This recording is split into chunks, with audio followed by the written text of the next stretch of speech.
Good YouTube, Quinn Wade. Coming to you with that instant basketball analysis on Analysis Playground on YouTube, exclusively on there forever. And we're going to talk about how the Spurs, no Wimby, no problem. They beat the Portland Trailblazers 112 to 101. San Antonio wins the season series 2-1 because they beat Portland twice. And since they only played three times in a regular season, this was the last meeting. Spurs go to 61-19 and 31-7 at home. The Blazers go to 40-40 and 18-23 on the road. They still have a chance to finish above 500 or 500. We'll see which one they do in the next couple of days. Other than that, San Antonio won the first quarter 32-23. They won the second quarter 29-28. They won the third quarter 27-22, and they won the fourth quarter 28-24. Portland, we're gonna talk about them first. Every starter that they had scored in double figures. 40 minutes for Tamani Kamara, 18 points. He went 7-12 from the field, 4 of 8 from 3. Kept finding ways to get open. Got to give him credit on doing that, and he did a good job of knocking down shots and keeping the ball moving if he didn't have a good one.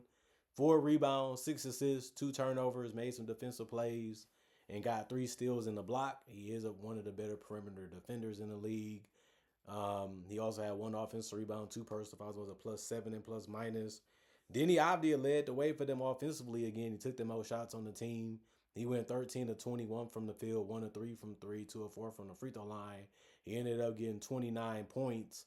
He had 6 rebounds, 6 assists, but he did have 6 turnovers.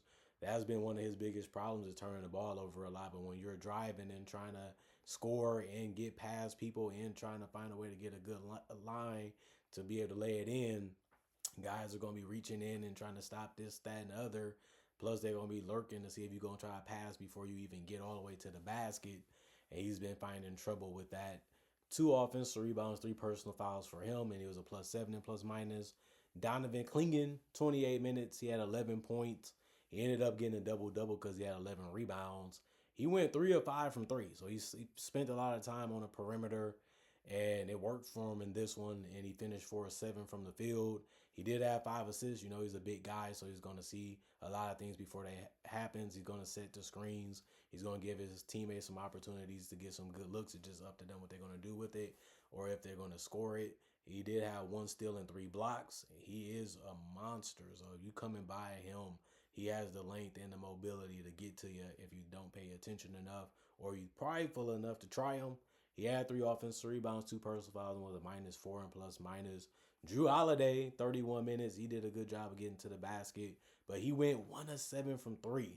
They was basically giving it to him. If he makes those, it's a different game. But it didn't happen in this one. And then he also went 6 of 17 from the field. That wasn't that good either. He's finished with a double-double, though, because he had 10 boards. He also had 6 assists, and he also had 3 turnovers. He had 2 offensive rebounds, 3 personal fouls, and was a -9 and plus minus. Scoot Henderson, 38 minutes, 20 points. He went 7 of 20 from the field, 3 of 9 from 3, 3 of 4 from the free throw line. And then you realize the man can really score the basketball, but he just couldn't get it out the way that he wanted to. I mean, he tried to get the layups, he tried to get the jump shots. None of it was really falling. None of it was really working for him in this game, but he needed to be aggressive to be a threat, and it just wasn't good enough when it came to shot-making ability in this one from him. He did have 3 rebounds, 2 assists, 1 turnover. He also had 3 steals, and they was really nice ones. Good effort, good determination. He also had 1 block, no personal fouls, and was a -7 in plus minus. Chris Murray, 12 minutes, 2 points. He missed his only 3, and he finished 1 of 2 from the field because he made a layup. He had no turnovers and 2 personal fouls and was a -9 and plus minus. Robert Williams played 13 minutes. He had 4 points. He went 2 of 3 from the field. He went 0 of 2 from the free throw line. He had 7 boards. That ended up being the most on the team. He had 1 assist, 2 turnovers, 3 offensive rebounds, no personal fouls, and was a -11 and plus minus. Matisse Thybulle played 24 minutes. He didn't make a shot either. He went 0 of 5 from the field, 0 of 2 from 3. He had no turnovers, but he did get 2 steals. We know he can do that, but it would be nice if he made a couple shots. He also had one personal foul and was a minus 19 and plus minus. Caleb Love played 2 minutes. He ended up getting one turnover. He had no personal fouls and was a minus 4 and plus minus. Blake Wesley played 4 minutes. He had 2 points. He went 1 of 4 from the field. He missed his only three. He had two rebounds and a turnover. No personal fouls and was a plus 2 and plus minus. City, he played 9 minutes. He had 2 points. He went 1 of 2 from the field. He missed his only three, which was the only shot that he missed, but he only took two shots anyway. He had no turnovers. He had two personal fouls. It was a minus 8 and plus minus. And they got a lot of players on their roster that's injured, and that's nothing new for them this season. And then you look at the Spurs; they kept it simple and easy. Julian Champagnie, he didn't have the greatest night though. He was the only starter to not score in double figures. He had 2 points. He went 1 of 6 from the field, 0 of 3 from the 3-point line. He had 4 rebounds, 3 assists, no turnovers, 2 blocks, one personal foul, and was a plus 6 and plus minus. You just like the fact that he defended his position. He played his role even on the offensive end. Shots didn't go in, but you got to still attempt them if they open. Luke Cornett, big net, played 26 minutes. He had 10 points. He went 5 of 6 from the field. Good finishing around the rim from him. He also had 5 rebounds and 6 assists. He had no turnovers. He kept finding his teammates over and over again, kept helping them get better looks and easier looks. That's a good job from him. He also protected the rim as well as he could. He had 2 steals and 1 block, put himself in the right positions to make plays on the ball, and he was always defending the rim. He had one offensive rebound, no personal foul, was a plus 5 and plus minus. De'Aaron Fox, 35 minutes, he had 25. He was making his threes. He was getting to the basket. His mid-range was working. His in-between game was working. He went 10 of 20 from the field, 2 of 3 from the free throw line. He had 5 rebounds. He also had 7 assists. The 7 assists ended up being the most on the team, and he can do that. He's fast. He's quick. He can always break down the defense. He always keeps his head up, so he's always looking. Even if you try to stop him, he can always hurt you with the pass, and he did that tonight a couple times, but he did get 4 turnovers because sometimes you get caught up in your own decisions.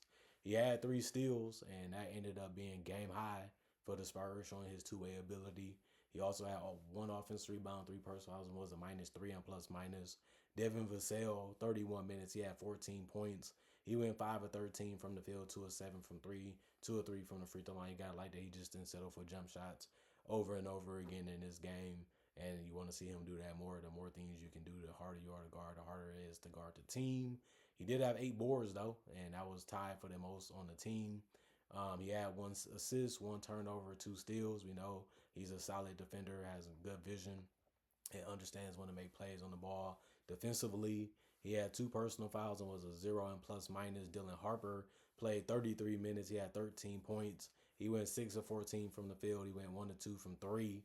He had 6 rebounds, 4 assists, 4 turnovers, 2 steals, 2 blocks. The blocks ended up being tied with Julian Champagnie for the most on the team. He did a good job of cutting to the rim and kicking it out and also making shots. But the thing about it is, we really just want to see more from him. Like, Dylan Harper played 33 minutes and did a lot for them. He basically filled up the entire stat sheet, showing you that he's just more than a driver and a kicker and a guy that can make shots from the perimeter from time to time. So he's really aging well for them this season, having a very strong ending to the season. He also had 2 offensive rebounds, 2 personal fouls, and was a plus 6 and plus minus. Harrison Barnes played 27 minutes. He had 9 points. He went 2 of 4 from the field. His only misses was threes, and he went 0 of 2 from the 3-point line, but he kept driving too. He even got to the free throw line and went 5 of 6. He had 2 rebounds. He had 2 assists. He had 3 turnovers. He also had a steal, 2 personal fouls, and was a plus 13 and plus minus. Keldon Johnson was a huge benefit for them. He played 29 minutes. He had 20 points. He went 8 of 15 from the field. Just did a good job of hitting shots and going to the basket and getting to the free throw line. And then he did miss all of his threes. He finished 0 of 3 from the 3-point line. He went 4 of 5 from the free throw line. He ended up having the most rebounds off the bench, which was the 8. And then he had 1 assist, 2 turnovers, 2 steals, and a block. Just good defensive intensity. That's all you can want from him is the effort. He was able to supply that for him. He had 4 offensive rebounds, 1 personal foul, and was a plus 13 and plus minus. Carter Bryant, 25 minutes. He had 17 points. He went 6 of 9 from the field, 5 of 6 from the 3-point line. He kept finding ways to get open. He did a good job of that, and then it was just about knocking down the shots. Job done. Because he also had 4 assists. Keep that ball moving if you can, and if not, take the shot. He had 5 rebounds, 1 turnover and a steal, 3 offensive rebounds, 3 personal fouls, and a +6 and plus minus. Jordan McLaughlin played 9 minutes. He ended up going 2 of 2 from the free throw line and finished with 2 points. He missed his only shot and from the field. He had 2 rebounds, no turnover, no personal fouls, and was a +9 and plus minus. San Antonio Spurs, 88 field goals by them. They shot 49%. 93 by the Blazers. They took more field goals, but they only made 45% of them. 29 threes taken by the Spurs. They made 38% of them. 37 by the Blazers. They made 32% of them. Then the Blazers only took 10 free throws, and they only made 50% of them. While they allowed the Spurs to shoot 19 of them, the Spurs shot 79% from the free throw line.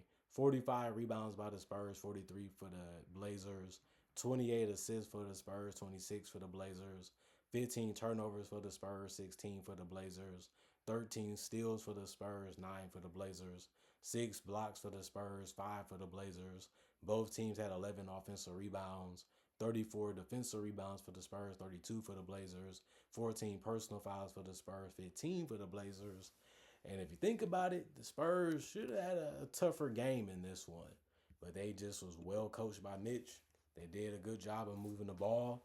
They did a good job of getting open. They did a good job in their ISOs. They had guys like Stephon Castle and stuff like that out, and it didn't matter. They had enough, and enough is all they needed to win this one, and they did it in an impressive fashion.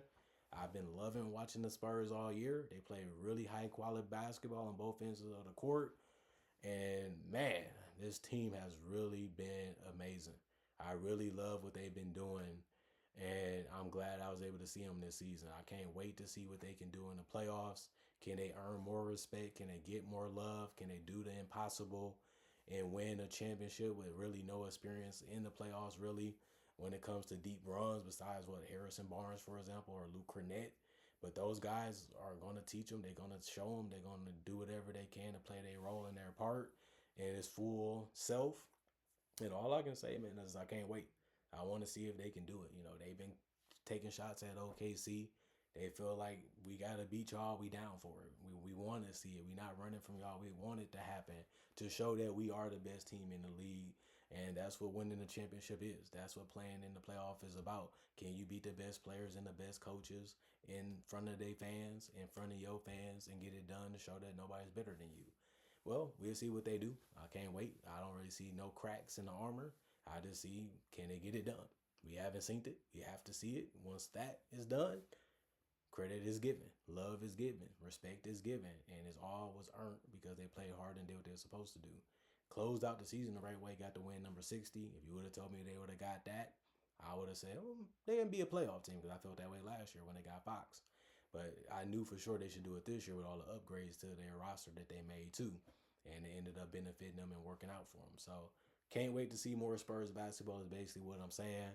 And I'm not trying to diss the Blazers. They've been playing good basketball enough to be a playoff caliber team. Now we're going to see if they're able to handle their business, win in the play-in, be able to get in the playoffs, and try to see what they can do against a tough team. Maybe even the Spurs. You never really know until it's finalized. But Spurs show that they're ready for it. And they respect them. And they're going to do whatever it takes to beat them to just get their mission and their goal complete, which is winning the title if they can get it done. We'll see. Comment, like, subscribe, share. Hit the notification bell to get that analysis when it first come out. Y'all stay blessed up. Y'all stay good. Peace. And I'll see y'all later today, hopefully with more analysis, man.